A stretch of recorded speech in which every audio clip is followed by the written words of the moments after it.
So I believe the UN can engage a lot more with social entrepreneurs because we actually have a shared purpose, completely different ways of organizing, but very much a shared purpose.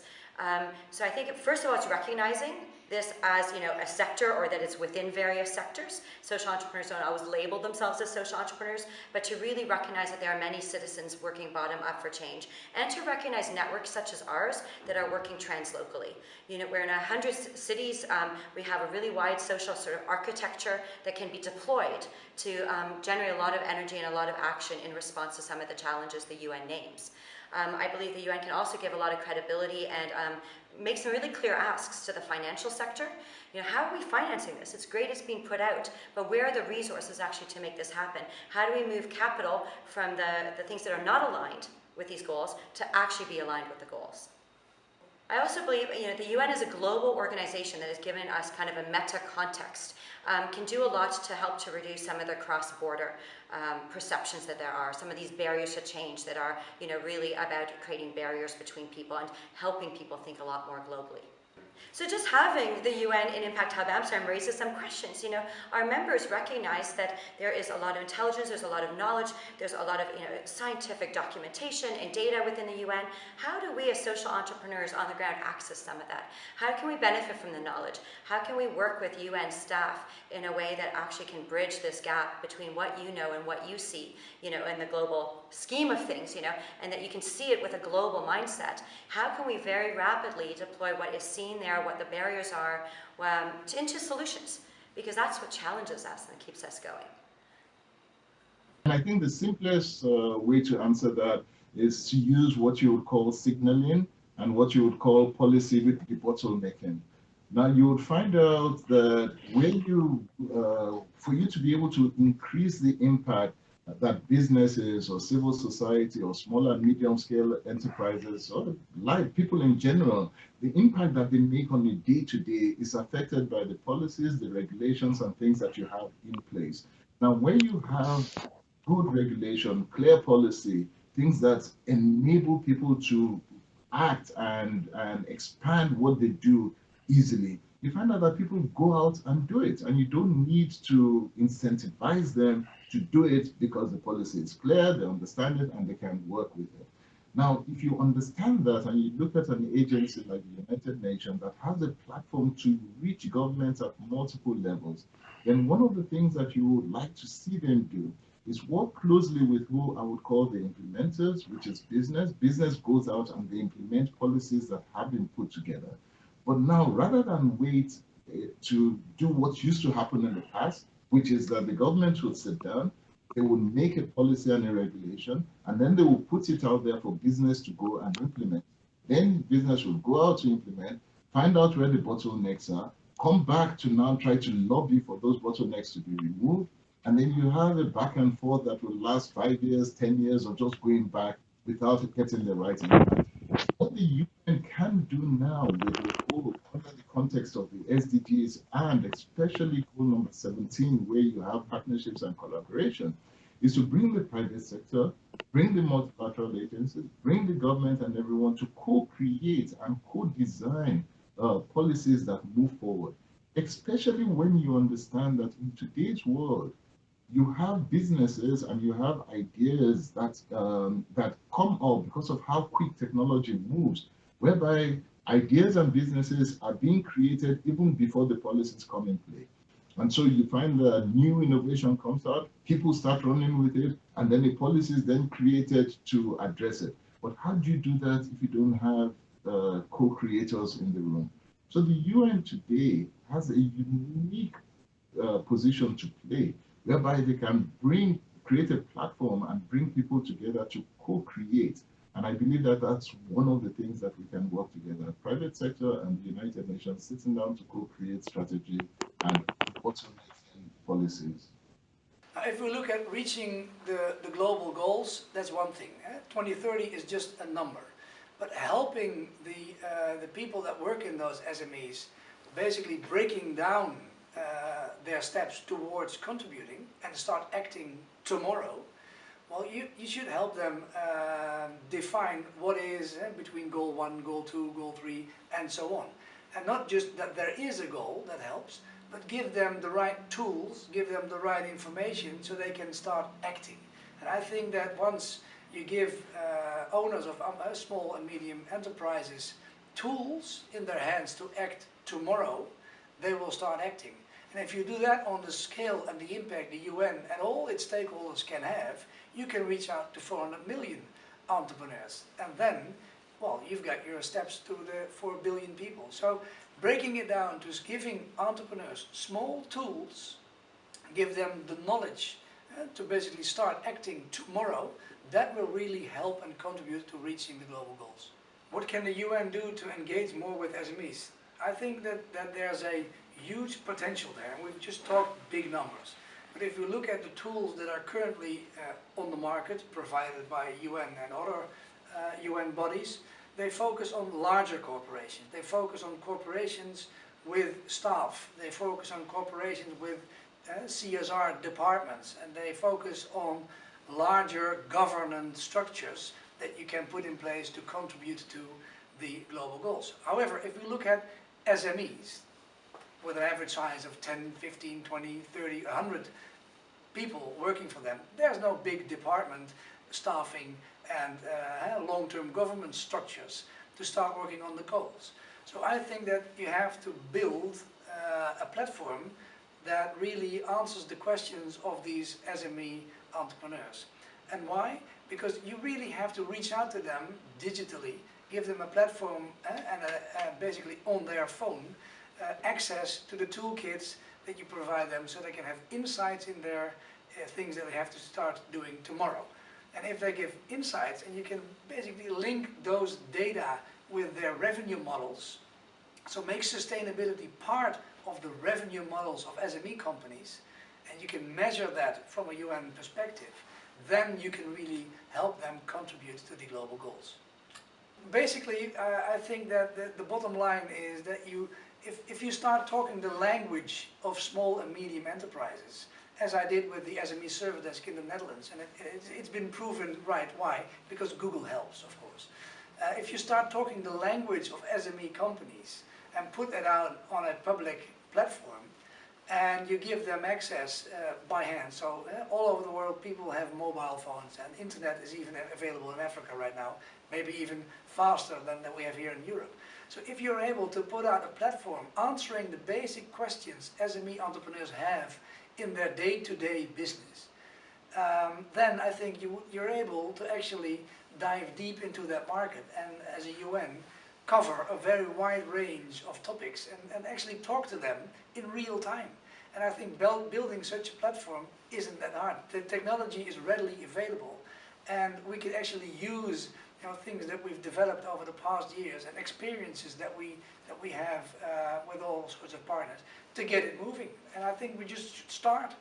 You're ignoring SMEs as UN in total, then you're ignoring like 4 billion people.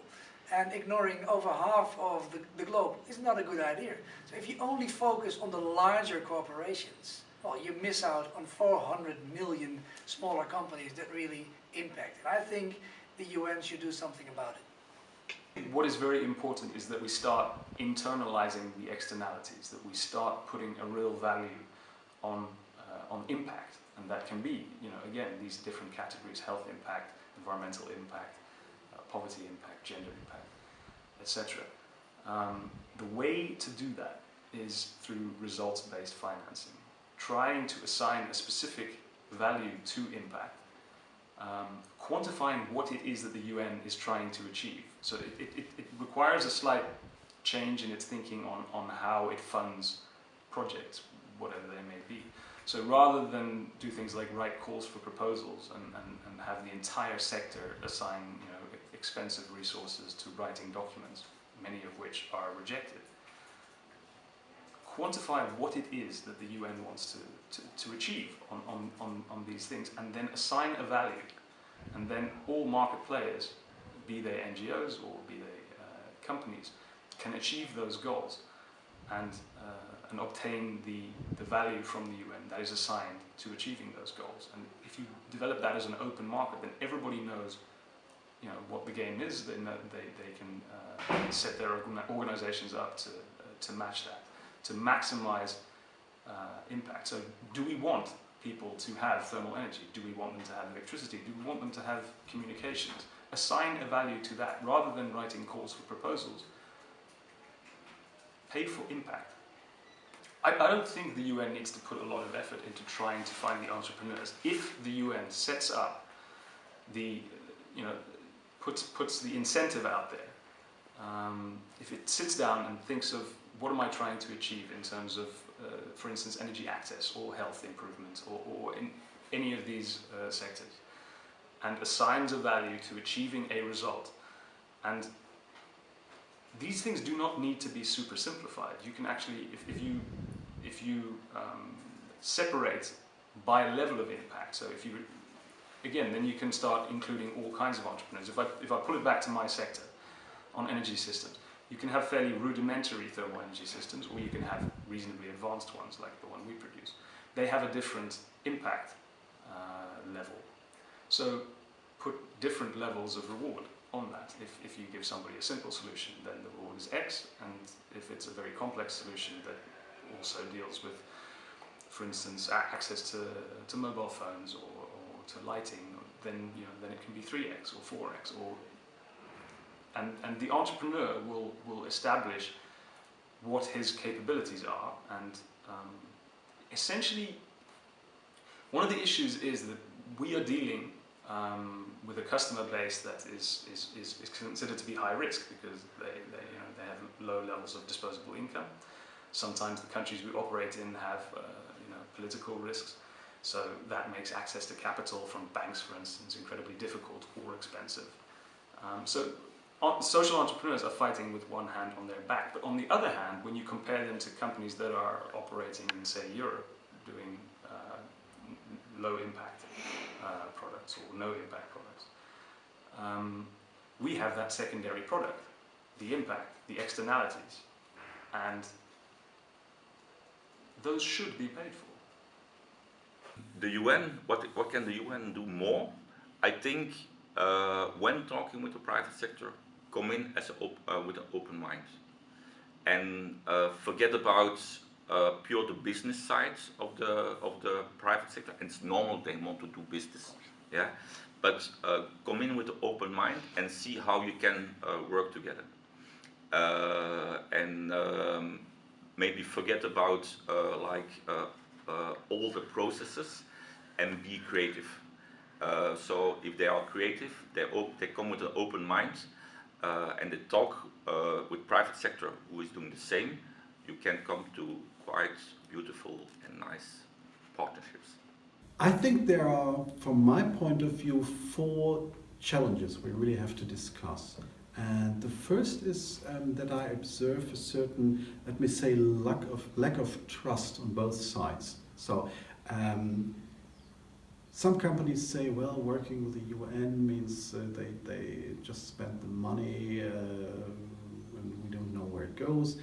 On the other side, the UN, there are some people I met who mix up the need of a company to make profit with the word greed. So and so there is the need for building up more trust, and this trust also have to include a kind of let me say a failure culture. So sometimes things do not work as they should work, and this kind of failure culture to include this in a project is something you have to learn for both sides, and this is extremely important.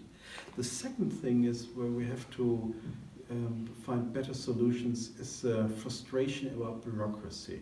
So it is above all for a small and medium company hard to understand to fill in forms that are pages and pages and pages, or wait for 6 months or longer for a kind of cooperation agreement. So this is hard for them to understand. On the other side, I can see that this is necessary for UN organizations to protect their brand reputation and the reputation of the United Nations. And that leads me to the third point, which I think we have to talk about, is due diligence. So due diligence is extremely important for both sides. We want to know how projects are working, how partnership is working, and I have understand that, at least from the side of the United Nations entities, they want to improve the due diligence process. They are working on it to make it better. This is important. I think it should also include a kind of partner and partnership screening. So it should become clearer for your organization, for you as a company, when you cooperate in such projects, that your scores or reputation, or whatever, however you may call it, are accessible and available to see for other organizations as well, so they know that you are a good working company, and that kind of reputation should be part of a due diligence as well.